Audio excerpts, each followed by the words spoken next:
वर्णमाला क्या है, पहले वर्ण वर्ण देखेंगे, ठीक है।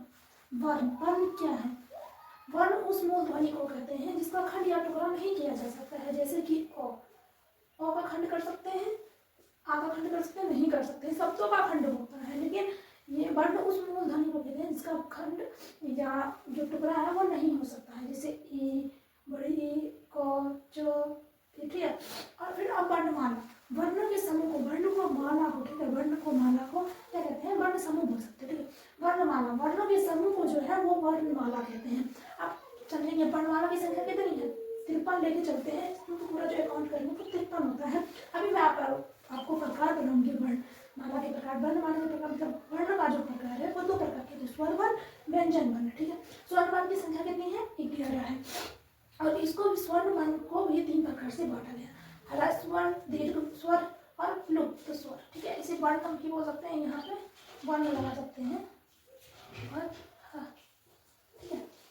और देखो ह्रस्व वर्ण की संख्या कितनी है, 4, दीर्घ स्वर वर्ण की संख्या कितनी है, 6, और फिर प्लुप्त स्वर वर्ण की संख्या कितनी है, यहाँ पे होगा जो है वो 2।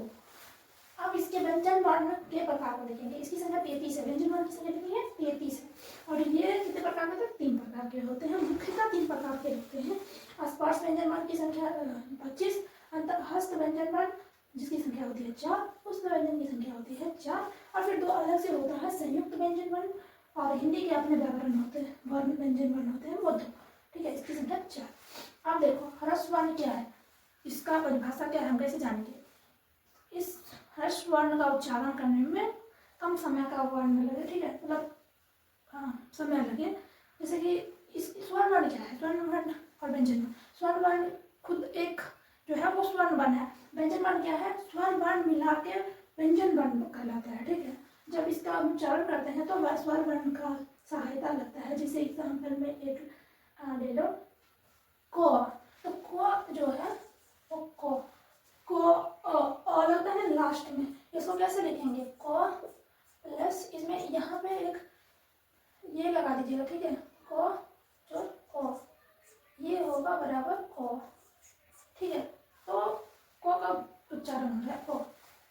तो अब ह्रस्व वर्ण क्या है, जिसकी संख्या कम समय में उच्चारण हो जाए। फिर दीर्घ स्वर वर्ण क्या है, ह्रस्व वर्ण से थोड़ा ज्यादा अधिक समय लगे, और प्लुप्त वर्ण क्या है, इससे दुगुना ज्यादा समय लगता है, तो उसे प्लुप्त स्वर कहते हैं, प्लुप्त स्वर, ठीक है। इसे इसका उपयोग वेदों में होता है, और जैसे पूजा पाठ में हम जैसे बोलते हैं ना ओम, तो ये इसकी ये है, ठीक है, ये ओम।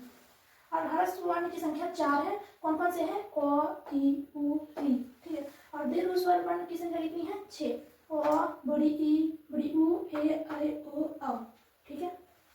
प्लुप्त का एग्जाम्पल हुआ ओम। अब हम देखेंगे ये इसकी संख्या आप देख लिया। अब हम व्यंजन वर्ण की जो है वो देखेंगे अंतःहस्त। देखो एक और एक चीज में भूल गई, अंक आ जो है वो 2 है, अयोगवा कहलाते हैं, वाक की संख्या कितनी है, 2, अंक और आ। आपसे एग्जाम्पल में पूछ लिए जाएंगे, ऐसे अंक दे दिया तो आप पूछेगा कि ये कौन सा वर्ण है, स्पर्श व्यंजन है, स्पर्श व्यंजन वर्ण है, मतलब ऐसे करके एग्जाम्पल में आपसे पूछ सकता है।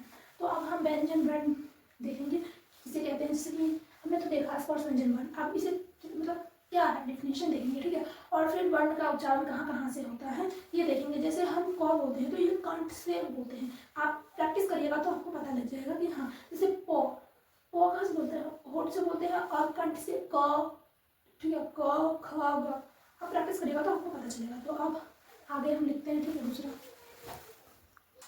अब हम पढ़ेंगे स्पर्श व्यंजन। स्पर्श व्यंजन की संख्या जो है वो 25 है। स्पर्श व्यंजन का क्या अर्थ होता है, जैसे ही हम किसी वर्ण का उच्चारण करते हैं वो स्पर्श होता है, या तो वो कंठ से स्पर्श होगा या फिर मूर्धा से या दंत से उठ से, ठीक है। अब हम समझेंगे कवर। कवर को, खो, घो, ये है ना, ये सिर्फ कवर कहते हैं। ये क्या है, इसका उच्चारण जो है वो कंठ से होता है, आप ऐसे याद रख सकते क, ये भी क से कवर और क से कंठ, ठीक है। चवर, च, छ, ज, झ को चोर कहते हैं, ठीक है। चौका बढ़, चौका बढ़, कौका बढ़, ठीक है। तो इसका जो उच्चारण होता है वो तालु से उच्चारण होता है। आप लोग बोल सकते हैं, जैसे एग्जाम्पल क कहाँ से निकलता है, कंठ से। क कहीं भी जीभ हमारा जो है वो सटता नहीं है, ना तो दांत से सटता है ना तो कहीं से नहीं, क कंठ से निकलता है, क, ख, ग, घ, ठीक है। चावल, अब ये हमारा तालु में सकता है, जब हम चौ, हमारा जीभ कहाँ सकता है, ऊपर, च च सकता है ना ऊपर, च छ ज छ। हमारा जीभ जो है वो ऊपर सकता है, तो इसलिए उसे चमड़ कहते हैं। चमड़ सॉरी च का हो जाता है। और ये तालु में सकता है, ठीक है। उसका उच्चारण तो से तालु से याद रखते हैं चत। तो इसका तो इसका च टका ट ठ। इसका देखो मूर्धा में सकता है तो थ सॉरी ट ट ठ ड ठ ट ठ ऊपर की अंदर की ओर सकता है ना। ट चौ चौ में इस साइड से चलेगा और तो में पीछे की साइड, ठीक है। तो इसे मुर्दा बोलते हैं। तो दांत में सटेगा, जीभ जो है वो दांत में, ठीक है। त तो ये दांत से चल रहा है पावर को, ये सब होठ से बोले जाते हैं। प फ ब भ कहीं भी जीभ नहीं सकता है, तो ये पावर जो है वो होठ से बोला जाता है। अब कुछ अट्टहस्त व्यंजन, सॉरी यहाँ पर व्यंजन लिख लेना, व्यंजन, ठीक है। व्यंजन व्यंजन यो र ल व जो है ये व्यंजन वर्ण है, अंतःस्थ व्यंजन, जो कि जैसे यो र ल व ये तालु कंठ मूर्धा दंत से मिलकर जो अंतःस्थ वर्ण बने, ठीक है। ये सभी प्रकार का ही सिर्फ 2 जगह 3 जगह 4 जगह से मिलकर उच्चारण होता है इसका, इसे अंतःस्थ वर्ण कहते हैं। इसकी संख्या जो है वो 4 है, यो र ल व, ठीक है।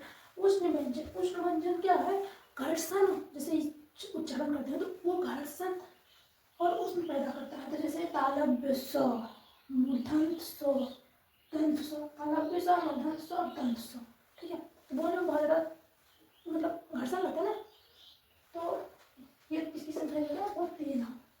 आई होप आप लोग को समझ आया होगा। इस वीडियो को यहीं अंत करते हैं। थैंक्स फॉर वॉचिंग, और चैनल को सब्सक्राइब नहीं किया तो चैनल को सब्सक्राइब कर लीजिए, ठीक है। मिलते हैं नेक्स्ट वीडियो में। आई होप आप लोग को मैं समझाने की कोशिश बहुत ज़्यादा करती हूँ, तो आप लोगों को समझ में आया होगा। अगली वीडियो में और ज़्यादा समझाने की कोशिश करूँगी और वीडियो को क्वालिटी थोड़ा अच्छी बनाऊँगी, ठीक है। लाइक कर देना वीडियो को।